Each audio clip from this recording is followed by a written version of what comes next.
So today we're doing a Thanksgiving styled shoot, and the first step is to always prep my products, which are over here, and the props that we're going to use, which are over here. All of the props that I use that are not food, I'll have links down below. I like to buy everything from Amazon because you get that prime delivery. Something's not how you expect, you can return it, no hassles. So now let's go into everything that I chose to bring this together. So obviously we want it to be fall, so I got this pack of leaves. These are different fall leaves. I like that they're organized and came like this because this keeps them from being crinkled. Then we have various sized pies because I'm going to be photographing cosmetic products, which are different sizes. And if I had too many big pies, this scale would just look off. So to create this Thanksgiving platter in a way that is appealing to the eye, still stylish, and doesn't take away from the products, we've got different sizes and different types of pies because I didn't know which one I'd want.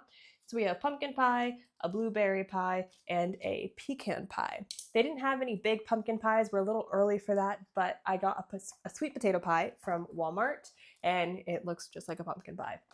Then I got some cinnamon rolls so that we could add a little bit of extra fun into the mix, and I was craving cinnamon rolls, so I purchased it. And then we have a pumpkin cake roll. One of these shots is going to be standing and the other is going to be a flat lay. So I wanted to make sure we had a variety of products in here. I don't like using the same exact props when I'm taking multiple photos because then it just feels a little too fake, too staged, and they're too similar. It's important that we have some diversity in these photos.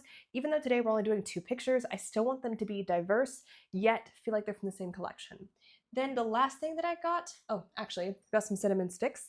And then we got this gold cake platter set. There's more to this set, but these are the pieces that I like the most that I'm going to start off using. You'll notice that we have different heights here, different styles, different sizes. So I'm going to play with layering this into the scene, probably keeping the bigger stuff towards the back and then the smaller stuff towards the front. So I have a general outline of my scene with my lighting set up how I want it. And my goal now is to figure out how many products I can put in the scene without it looking too messy. It is a Thanksgiving spread with a wide collection of products, so this is the tricky part. After I get it all styled, then I'm gonna hop back to the lighting once more and see if there's anything I can do to maybe better light one of the products, or if maybe there's another angle that looks better. And at that point, that's when I'll walk you guys through the lighting and kind of the final setup that I've ended with. But for now, let's get to styling.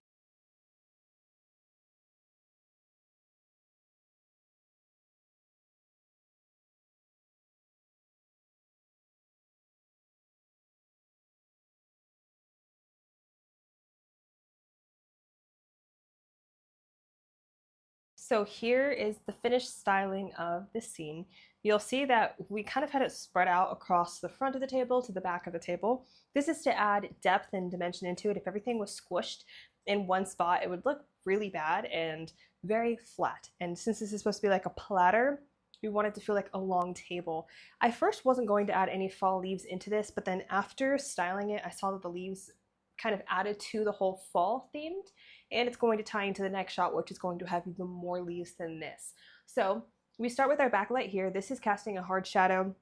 As you can see, the shadows right here. I don't want it directly behind everything because then the shadows are going to be like facing the camera, and that's not too flattering. I really like when when the light comes from the side and the shadows are kind of going at an angle. It's really nice when you're working with reflective products too, because if you put this harsh light in front of a reflective product, you're gonna have a very bad glare. There is a light in the front that's diffused that we'll cover in just a second, and that is casting a nice smooth reflection on the front of these reflective glossy ones. Now, when styling this, it's important that everything kind of feels organic and not too overly staged. So I like to pair things in either pairs, groups of 3, or individually. You'll notice that there's 1, 2, 3 groups of 2, 1 group of 3, and then 2 individual products. In my head, it just felt more natural and organic that way. I don't have everything standing the same direction. I tried to make sure some stuff was at an angle, again, to play on that organic feel, like this one's positioned sideways, another one laying down, this one's leaning. You've got 2 brushes back there. And yeah, then we have 1 light back here, and this is shining on our back wall. This was looking really flat to me, and I wasn't going to put a light here at first, but I just felt like it needed more dimension. And so when I added this light, I put a modifier on it, as you can see right here, and that's actually blocking the light from spilling into the scene because I only want it on the backdrop. But to make it even more premium, I'm using this shadow tool, and I'm standing on the other side holding it manually right here in front of the light, and it casts this really nice like serrated shadow, and I like the way it looks. I think it's a really nice contrasting angle in the scene, adding interest and again making it look much more premium.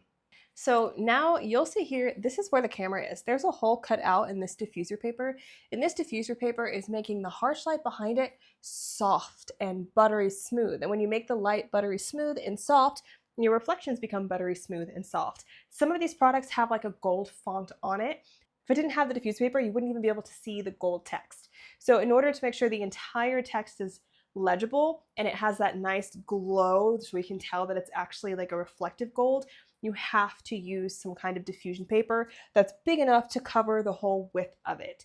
With that being said, it's also tricky sometimes to style because if you have shadows in the wrong spots, it'll make your reflective products look really, really bad. So now let me show you some styling tricks to help combat those reflections and things to remember when you're styling stuff like this.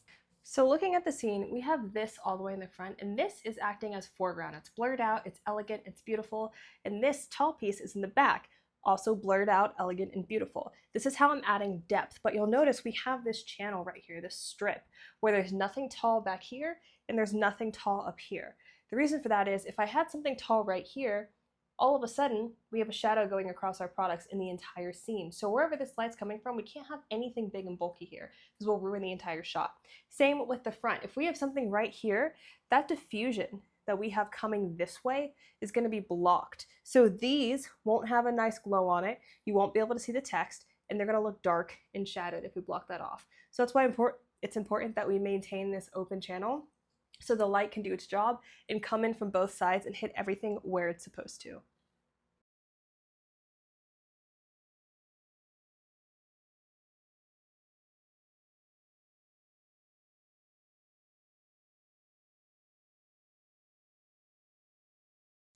So we now have our final image all set up here. This is a flat lay, except the camera is not directly overhead on the products.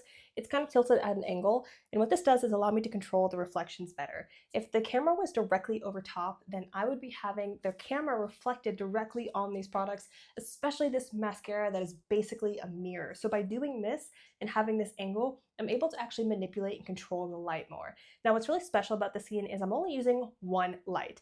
This one right here. The rest of these, if you see them, they're not on. It's just this one light. It's my Aperture 300X. And this is, in a way, acting as two different lights. And let me break this down for you. For starters, obviously, it's a harsh light. It's standing there. There's no filter right here. So we're getting this nice harsh shadow. Secondly, I have the diffuser paper draped up over top this time. So not only is this like casting direct light, it's also bouncing off the diffuser paper, which is almost creating this diffusion effect on top of the products and giving those labels a really strong gradient. It's not only lighting the labels, but it's also making those reflections look really nice and smooth. Still harsh enough so you can tell that it's glossy and shiny, but smooth enough to where you can actually read the labels on the product themselves.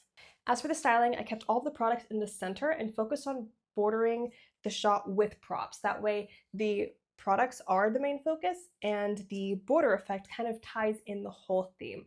A photo like this is great for website pop-up, email campaigns, or even overlaying text, promoting ads, or just holidays in general on social. And I didn't want it to be entirely flat, which is why we have this piece of fabric on the side. It's kind of messy. It adds a little dimension in the corner there. I have some leaves sprinkled over it, so there's a little bit of height difference here. I also added this podium with a pumpkin pie on the inside, and since this is higher than the whole scene, it's a little bit blurred out, which is helping us create even more depth and dimension in this shot. I even tried holding some leaves higher up in this scene to see if I can add in another layer to this, and yeah, that is the breakdown of this shot. And now here are the final images. If you're a brand looking to have content created for a new launch or seasonal campaigns or just content in general, then I'll have a link down below to our website where you can check out the rest of our work and fill out a contact form if you're wanting to work together. Otherwise, if you enjoyed this video, please give it a giant thumbs up and hit that subscribe button. I will catch you guys in the next one.